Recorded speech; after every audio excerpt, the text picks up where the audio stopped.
जय हिंद एवरीवन। इस वीडियो पे मैं डिस्कस करने वाला हूँ यूपीएससी में किस तरीके से एलिमिनेशन टेक्निक और कॉमन सेंस को यूज़ किया जा सकता है जस्ट लाइक यूपीएससी, क्योंकि मैंने एग्ज़ाम को क्लियर किया है एपीएफसी ईपीएफओ दोनों को 2023 में। जिस तरीके से मैंने कॉमन सेंस और लॉजिक अप्रोच लगाई थी उन चीज़ों को मैं वीडियोस के साथ शेयर करता चलूँगा आप लोगों के साथ। इस पर्पज़ के साथ मैं ये वीडियोस बना रहा हूँ, तो हर वीडियो में एक दो क्वेश्चंस को लेकर के मैं इस तरीके की टेक्निक्स आपसे शेयर करूँगा। तो जैसे आज के लिए मैंने ये पहले क्वेश्चन उठाया है अबाउट लेबर लॉ। तो जनरली क्या होता है, इस तरह के क्वेश्चन देखकर ना हम थोड़ा डर जाते हैं अगर हमने पढ़ा नहीं होता है। तो जैसे जब एग्ज़ाम का समय था तो मैंने इसको पढ़ा नहीं था इस टॉपिक को बहुत अच्छे से, बट अगर आप ध्यान से देखोगे ना इस क्वेश्चन को तो पहली नज़र में ये क्वेश्चन आपको लगेगा बहुत टफ कि ये मिनिमम वेजेस एक्ट 1948 के बारे में क्या क्वेश्चन पूछ लिया है, कैसे बनेगा, क्या है payment of bonus act. But जब इस तरह के क्वेश्चन आपके सामने आएंगे ना, और जो इस साल डेफिनेटली क्योंकि सिंगल पेपर होगा ना, तो आपको ऐसे न्यूमेरिकल टाइप क्वेश्चंस देखने मिलेंगे। ये सबसे इजी क्वेश्चंस होते हैं सॉल्व करने के लिए। तो अगर ये क्वेश्चन आपको नहीं आता है या अप्रोच नहीं है पता, तो उसको देखो, अब ध्यान से समझना इस तरह के क्वेश्चंस को कैसे सॉल्व किया जाता है। अब यहाँ पर दिया हुआ है कि एक एम्प्लॉय है, उसकी सैलरी है 9,000 रुपीज़, ठीक है। उसके बाद लिखा है कि it is eligible to get bonus under payment of bonus act, और जो रेट है बोनस का वो क्या है 10%।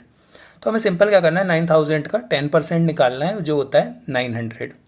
उसके बाद लिखा है कि bonus is payable at rate of 10% and पूरे अकाउंटिंग ईयर तक इसको कैलकुलेट करना है। तो ईयर दिया है, मतलब 12 मंथ्स का ईयर होता है, तो 900 इंटू 12 करेंगे, इसका सॉल्यूशन आता है 10,800। D is the answer. इतने सिंपल तरीके से क्वेश्चन सॉल्व हो गया। मैंने देखा बहुत सारे कैंडिडेट्स को ये क्वेश्चन नहीं बना था क्योंकि उनको पता ही नहीं था कि मिनिमम वेजेस एक्ट क्या है, तो उन्होंने दिमाग नहीं लगाया। बट ये क्वेश्चन बहुत दिमाग लगाने का नहीं था, बहुत कॉमन सेंस यूज़ करने का था, बेसिक मैथ्स करनी थी, इससे ज़्यादा कुछ नहीं करना था, परसेंटेज निकालना था बस। इसी तरीके से ये सेकेंड क्वेश्चन है। इस क्वेश्चन में एक प्रॉब्लम ये है कि क्वेश्चन ईजी है, टॉपिक सिर्फ कैपिटल एक्सपेंडिचर है, बट इसमें लोगों ने बहुत गलत ऑप्शन टिक किए थे। अब उसका कारण ये था कि क्वेश्चन ही पूछता है कि which of the following is not a capital expenditure. तो अब यहाँ पर लिखा हुआ है ₹5,000 spent to remove a worn out part. कोई पार्ट खराब हो गया तो उसको हटाने में 5,000 लगे, और उस पार्ट को रिमूव करके हमें क्या लगाना है, एक नया इंजन लगाना है। अब डेफिनेटली न्यू इंजन लगाना क्या होता है, कैपिटल एक्सपेंडिचर होता है, ठीक है। B, expenses on foreign tour for purchasing a new machine. एक नई मशीन खरीदना, नई मशीन खरीदना क्या होता है, कैपिटल एक्सपेंडिचर होता है। C, freight and insurance of the machinery purchased. अब मशीनरी में अगर हम कोई इंश्योरेंस करा रहे हैं तो वो भी डेफिनेटली उसकी लाइफ बढ़ा रहा है, तो ये है कैपिटल एक्सपेंडिचर। कैपिटल एक्सपेंडिचर अगर किसी को नहीं है पता तो शॉर्ट में अगर मैं बोलूँ तो वो एक्सपेंडिचर जो लॉन्ग टर्म एसेट्स बनाते हैं वो होते हैं कैपिटल एक्सपेंडिचर। उसके बाद है fourth, amount spent on repairing a second hand machine before put to use करने से पहले एक सेकेंड हैंड मशीन को हमने पहले तो एक तो खरीदा सेकेंड हैंड मशीन को, उसके बाद हमने क्या किया, उसमें कुछ रिपेयर्स भी कराई, मतलब टोटल हमने उसको लाइफ को यूज़ करने के लिए, लॉन्ग टर्म को यूज़ करने के लिए उस पर पैसा लगाया। ये होता है कैपिटल एक्सपेंडिचर। अब आप चारों ऑप्शन देखोगे तो कई लोगों ने कहीं बी, कहीं सी, कहीं डी टिक किया था। इसका जो राइट आंसर है वो होगा ए। अब उसका कारण क्या है, बहुत सिंपल सा कॉमन सेंस था जो मैंने वहाँ पर लगाया था, क्योंकि मैं खुद भी कंफ्यूज हुआ था। तो पहले मैंने कुछ और टिक किया, फिर पहले इंश्योरेंस वाला मेरे को एक ऑप्शन लगा था, फिर मैंने ध्यान लगाया। तो अब देखो यहाँ जो छोटी सी गलती है ना, वो ये एक्स्ट्रा स्टेटमेंट है कि this part needs to be replaced with new engine.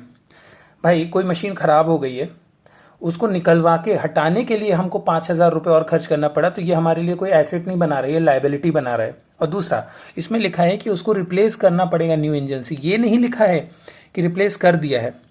B option में एक मशीन खरीदी गई, सी ऑप्शन में इंश्योरेंस कराया गया जो मशीन को खरीद लिया गया है, और डी में रिपेयर कराया खरीदी हुई मशीन को। बट ए में क्या बोल रहा है कि उसको रिप्लेस करने की ज़रूरत है। तो जो 5,000 रुपीज़ है वो मेन क्वेश्चन है, और वो कोई भी कैपिटल एक्सपेंडिचर नहीं है। एग्ज़ाम में इस तरीके के बहुत सारे क्वेश्चंस थे जिसमें ऐसी छोटे छोटे लॉजिक्स के थ्रू क्वेश्चन सॉल्व हो रहे हैं। More than 50 questions direct out of 120 questions बोल रहा हूँ मैं, सिंपल लॉजिक ट्रिक एलिमिनेशन लगाकर सॉल्व किए जा सकते थे। जैसे मैंने आज इस वीडियो पे बताया है, इसी तरीके से मैं आगे के और वीडियोस बनाऊंगा और उसमें ये सारी चीज़ें शेयर करूंगा। चैनल को आप सब्सक्राइब कर सकते हो, और मैं अपने एक्सपीरियंसेस भी सारे शेयर करूंगा कि जो आपको नेक्स्ट 3 मंथ्स में प्रिपरेशन में हेल्प करेंगे, ताकि इस साल के आप ईपीएफओ में अच्छा परफॉर्म कर सकें। आज की वीडियो के लिए यही क्वेश्चंस थे। Hope you like it. चलिए मिलते हैं नेक्स्ट वीडियो में। जय हिंद।